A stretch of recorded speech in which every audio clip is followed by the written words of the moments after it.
Hi hello friends, this is Salman from Salman spotlight channel. ఇవాళ మనం first finalist of season 9 Kalyan Padala గురించి మాట్లాడుకుందాం. సో షార్ట్లోకి వెళ్ళిపోదాం. ఫ్రమ్ డే 1 నుంచి తను టాస్క్లు ఆడు ఏం ఆడు అసలు బిగ్ బాస్ హౌస్లో ఎందుకు ఉన్నాడో తెలియదు. అమ్మాయిలు ఏడిస్తే వెళ్ళి ఓదార్చడానికి ఉన్నాడు, అది ఇది అని చాలా రకాలుగా మాట్లాడినారు, ఎన్నో అన్నారు. అందులో అనుకున్న వాళ్ళలో నేను కూడా ఒకరిని.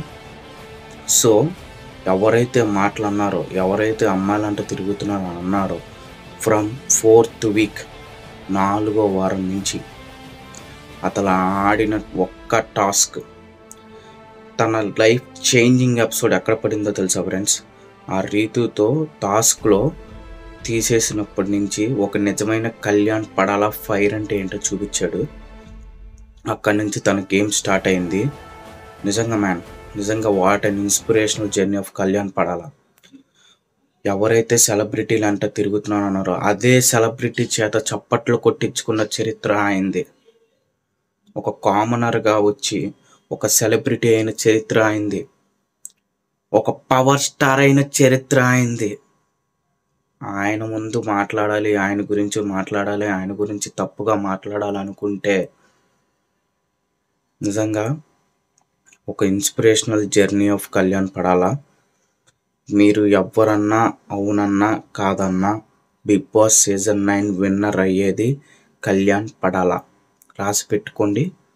సో మీకు ఎలా అనిపించింది ఏంటి? తను ప్రతి టాస్క్ తనకున్న డెడికేషను, తనకున్న పాజిటివ్ యాటిట్యూడ్తో నెట్టుకుంటూ వచ్చాడు. సో ఒక్కసారి మనం కలగంటే, ఆ కలగనిన దానికి మనం గట్టిగా ఉంటే, ఎన్ని ఆటంకాలు వచ్చినా, ఎంత వచ్చినా సరే నిలబడుతూనే ఉంటాము. అది ఒక్కసారి మన మైండ్లో ఫిక్స్ అయిపోయి ఉంటే, ఎన్ని ఆటంకాలు వచ్చినా మనం గెలుపు తట్టే వరకు, చివరి వరకు నిలబడాలని అనడానికి కారణం ఒకే ఒక్కడు, కళ్యాణ్ పడాలా. నిజంగా లైవ్ ఎగ్జాంపుల్ సెట్ చేసావు మ్యాన్. Hats off. నీలాంటి సోల్జర్, నీలాంటి యాటిట్యూడ్ నేను ఇప్పటివరకు ఎవ్వరిని చూడలేదు. సో కళ్యాణ్ పడాలా ఫ్యాన్స్ అందరూ విన్నర్ని చేయడానికి రెడీ అయిపోండి. సెలబ్రేషన్లో మామూలుగా ఉండకూడదు. సో ఇది ఫ్రెండ్స్ ఇవాళ వీడియో. అయితే నెక్స్ట్ వీడియోలో మళ్ళీ కలుద్దాం. అంతవరకు స్టే ట్యూన్. Thank you.